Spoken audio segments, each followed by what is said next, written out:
Driving பழகிட்டேன், ஆனாலும் ஓட்டுறதுக்கு கொஞ்சம் பயமா இருக்கு அப்படின்னா ஃபர்ஸ்ட் நீங்க பண்ணக்கூடியது என்னன்னா, உங்கள இருந்த அந்த பயத்தை தூக்கி தேய்ச்சது வெளியே போட்டுருங்க. உங்களுக்கு உள்ள ஒரு ஏம் வரணும். என்னன்னா, கார் பழகிட்டோம், நம்மளும் மத்தவங்கள மாதிரி ஓட்ட தெரியும் அப்படிங்கிற தாட்டு.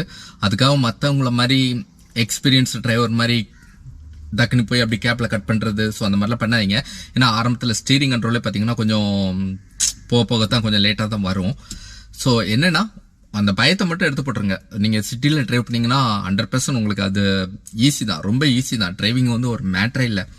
ஸோ நான்லாம் பாத்தீங்கன்னா ஒரே நாள்ல தான் டிரைவிங் கத்துக்கிட்டேன். ஒரு ஆட்டோமேட்டிக் கார் சென் எடுத்து ஒரே நாள்ல கத்துக்கிட்டேன். அதுக்கு அடுத்து பாத்தீங்கன்னா அப்படியே கொஞ்சம் கொஞ்சமா, இத்தனைக்கு சென்னையில ஈசிஆர்ல பாலவகத்துல இருந்தேன். ஸோ அப்படியே ஓட்ட ஓட்ட பழகிடுச்சு. 1 மந்த்ல பாத்தீங்கன்னா சென்னை டு தூத்துக்குடி ஹைவேல ஓட்ட ஆரம்பிச்சிட்டேன்.